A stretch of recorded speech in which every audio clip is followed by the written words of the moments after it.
नमस्कार, मैं डॉक्टर रजनीश कुमार आप सभी का एक बार फिर से हार्दिक स्वागत करता हूं। प्रिय विद्यार्थियों, आज की वीडियो लेक्चर में हम एक बहुत ही महत्वपूर्ण विषय पर बातचीत करने जा रहे हैं, जो कि यूपी, टीजीटी, पीजीटी की तैयारी करने वाले विद्यार्थियों के दृष्टिकोण से बहुत ही उपयोगी है। अक्सर विद्यार्थी कमेंट्स करते हैं अपने सब्जेक्ट कॉम्बिनेशन को लेकर कि उनका subject combination UP, TGT, PGT के दृष्टिकोण से ठीक नहीं है, तो वो कैसे अपना सब्जेक्ट कॉम्बिनेशन ठीक करें। तो उसके लिए हमने जो भी जानकारी हासिल की, तो मुझे लगा कि आप सभी को समय रहते बता दिया जाए। जब मैं आप सभी से चर्चा कर रहा हूँ, तो 15 सितंबर 2024 तक आप अप्लाई भी कर सकते हैं। वैसे कई बार हमने देखा है कि यूपी, टीजीटी, पीजीटी में ही सब्जेक्ट कॉम्बिनेशन को लेकर दिक्कतें आती हैं, खास तौर से हिंदी विषय के साथ संस्कृत का होना, इतिहास विषय के साथ, सोशियोलॉजी विषय के साथ। तो मान लीजिए जाने-अनजाने में आपने सब्जेक्ट कॉम्बिनेशन का ध्यान नहीं दिया या फिर आपको गाइड करने वाला कोई नहीं मिला, तो समय रहते आप उस कॉम्बिनेशन को कैसे ठीक कर सकते हैं। तो आपको घबराने की ज़रूरत नहीं है। उत्तर प्रदेश राजर्षि टंडन मुक्त विश्वविद्यालय प्रयागराज आपको ये मौका देता है कि आप किसी एक विषय में ग्रेजुएशन करके उस सब्जेक्ट कॉम्बिनेशन को ठीक कर सकते हैं। यहाँ पर आप देख रहे हैं कि कई विषयों के बारे में दिया गया है, हिंदी, संस्कृत, इंग्लिश, उर्दू, इकोनॉमिक्स और फिलॉसफी। 2 साल का ये सर्टिफिकेट कोर्स है, जो कि सिंगल सब्जेक्ट्स में आपको ग्रेजुएशन की डिग्री देगा, मतलब कि सर्टिफिकेट देगा, जिसके वजह से जो आपका सब्जेक्ट कॉम्बिनेशन नहीं बन पा रहा था, वो बन जाएगा। इसके लिए आपको एलिजिबिलिटी आपकी क्या होनी चाहिए? तो आपके पास बैचलर डिग्री होनी चाहिए, यानी कि बीए के बाद आप इसको अप्लाई कर सकते हैं, जब आपका सब्जेक्ट कॉम्बिनेशन ठीक नहीं है। खास तौर से उन विद्यार्थियों के लिए जो हिंदी के साथ संस्कृत नहीं पढ़े हुए हैं, तो उनके लिए एक मौका है। इसके अलावा आप यूपी, टीजीटी, पीजीटी विज्ञापन में देखेंगे कि आपका सब्जेक्ट कॉम्बिनेशन ठीक है कि नहीं है। इस पर हमने पहले भी चर्चा की थी, उसका लिंक मैं डाल दूँगा, जिससे कि आपको पता चल जाएगा कि यूपी, टीजीटी, पीजीटी में किस विषय के साथ कौन-सा सब्जेक्ट कॉम्बिनेशन होना चाहिए। उस हिसाब से आप मिलाकर देख लीजिए। खास तौर से ज़्यादातर समस्या आती है, हिंदी के साथ बहुत सारे विद्यार्थी संस्कृत नहीं पढ़े रहते हैं, उनके लिए आती है। तो उत्तर प्रदेश राजर्षि टंडन मुक्त विश्वविद्यालय जो है वो इस प्रोग्राम को करवाता है, और आप चाहें तो संपूर्णानंद विश्वविद्यालय से भी इसी तरीके का कोर्स कर सकते हैं। इस विश्वविद्यालय में कोर्स करने के लिए आपको केवल एडमिशन लेना है, समय पर असाइनमेंट जमा करना है और साल भर में एक बार आपका एग्जाम होगा, जाकर एग्जाम दे देना है। 2 साल का ये कोर्स है। यहाँ पर देखिए फीस के बारे में भी बताया गया कि 4000 पर ईयर आपका फीस लगेगा। तो देखिए आप समय रहते सब्जेक्ट कॉम्बिनेशन को सुधार कर लीजिए, ताकि आपको उत्तर प्रदेश में टीजीटी, पीजीटी बनने में कोई दिक्कत ना हो। अब आपके दिमाग में आ रहा होगा कि इसको हम कहाँ भर सकते हैं, कैसे भर सकते हैं? तो आप जाएँगे उत्तर प्रदेश राजर्षि टंडन मुक्त विश्वविद्यालय के वेबसाइट पर, तो यहाँ पर ऑनलाइन पोर्टल लिखा हुआ है और एडमिशन लिखा है। इस पर जब आप क्लिक करेंगे, तो एक नया टैब खुलेगा, जो इस तरीके से आपको यहाँ पर दिखाई पड़ेगा, ठीक है?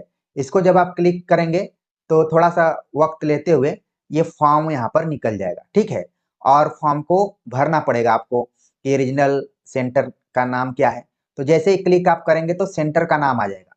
तो जिस इलाके में आप हैं, मान लीजिए आप गोरखपुर, लखनऊ, बरेली, प्रयागराज, वाराणसी, गाजियाबाद, मेरठ, आगरा, झांसी, इसी तरीके से दिया हुआ है। आप जैसे-जैसे कर्सर ले जाएँगे, वैसे मैं पूरा पढ़ ही दिया। कानपुर, अयोध्या और आजमगढ़ जैसे क्षेत्रीय केंद्र का नाम दिया गया है, ठीक है? तो मान लीजिए मैं अगर इसको बोल देता हूँ वाराणसी, तो वाराणसी भर दिया।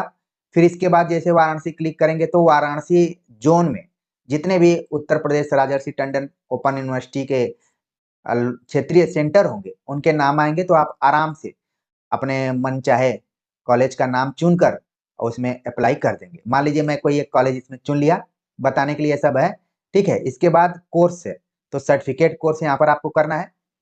इसके बाद आ जाएगा कि आप किस विषय में करना चाहते हैं, ठीक है? तो यहाँ पर अलग-अलग विषयों का नाम दिया गया है। मान लीजिए आपका ग्रेजुएशन में हिंदी के साथ संस्कृत नहीं था, तो आपने संस्कृत सेलेक्ट कर लिया, ठीक है? इसके बाद यहाँ पर आ जाएगा कि फर्स्ट ईयर में आपको एडमिशन लेना है। फिर इसके बाद सारी चीज़ें आपको भरना है, फ़ोटो इत्यादि लगाना है, सिग्नेचर करना है। 20 केबी से नीचे ही सब आपका फ़ोटो इत्यादि होना चाहिए, ठीक है? पूरा इसको आप भर देंगे। 15 सितंबर 2024 में आप भर सकते हैं, 15 सितंबर तक इसका डेट है, ठीक है ना? तो इस तरीके से पूरा भरने के बाद आप सबमिट करेंगे। इसके बाद 4000 रुपये आपकी फीस है, उसको जमा करेंगे, फिर आपका फॉर्म फिलअप हो जाएगा और फिर आपके एड्रेस पे इसका मैटर भी जाएगा, मतलब कि पतले-पतले नोट्स जाएँगे, जिसको पढ़कर आप असाइनमेंट बनाएँगे और फिर एग्ज़ाम भी देंगे। ठीक है? तो मुझे लगा कि आप सभी को बता दिया जाए तो ज़्यादा बेहतर रहेगा, क्योंकि विद्यार्थी कई बार कमेंट्स करते हैं कि उन्होंने ग्रेजुएशन में ध्यान नहीं दिया सब्जेक्ट कॉम्बिनेशन का। कौन जानता है कि आखिर में शिक्षक भर्ती की तैयारी करना पड़ेगा और वो भी यूपी में। तो कई बार समय करवट लेता है और समय के अनुसार ही अपने को बदलना पड़ता है और इसके हिसाब से चलना पड़ता है। तो कुछ यहाँ पर हैं कि अगर आपने गलतियाँ की हैं, तो उन गलतियों को आप सुधारते हुए आगे कॉम्पिटिटिव एग्ज़ाम्स में जा सकते हैं। आप उत्तर प्रदेश में टीजीटी, पीजीटी बन सकते हैं। तो एक बार आप अपने सब्जेक्ट कॉम्बिनेशन को ज़रूर देखिए। अगर उसमें किसी तरीके का प्रॉब्लम है, तो यहाँ से आप उस प्रॉब्लम को खत्म कर सकते हैं। 2 साल का कोर्स है, उसको आप कर लीजिए। मान लीजिए बहुत सारे विद्यार्थियों के दिमाग में आ रहा होगा कि वो तो ग्रेजुएशन किए हुए उनको 2-4 साल हो गए हैं, अब वो क्या करें? फॉर्म भी पिछली बार का 2022 का भर दिए हैं। तो ये जो भी सूचना है उन विद्यार्थियों के लिए जो अभी गलती किए थे, सब्जेक्ट कॉम्बिनेशन ठीक से नहीं कर पाए थे और हाल ही में उनका ग्रेजुएशन हुआ है या फिर 1-2 साल हुआ है, उनके पास वक़्त है, वो चाहते हैं कि ठीक करके 2 साल में हम फिर से इस एग्ज़ाम में बैठने लायक हो जाएँ, तो उनके लिए है।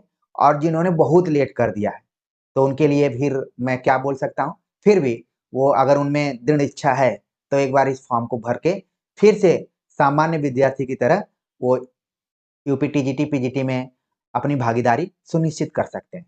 तो उम्मीद है कि अब आप बिल्कुल नहीं घबराएँगे कि सब्जेक्ट कॉम्बिनेशन को कैसे ठीक किया जाए, उसको ठीक करने के लिए क्या करना पड़ेगा।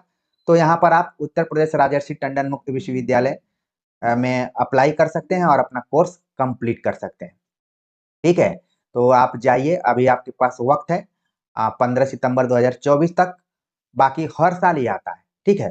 तो उम्मीद है कि ये जो सूचना हमने दी है, उससे आपको राहत मिली होगी, आप अपने सब्जेक्ट कॉम्बिनेशन को ठीक कर लेंगे। तो मिलते हैं एक नए टॉपिक के साथ, तब तक के लिए नमस्कार।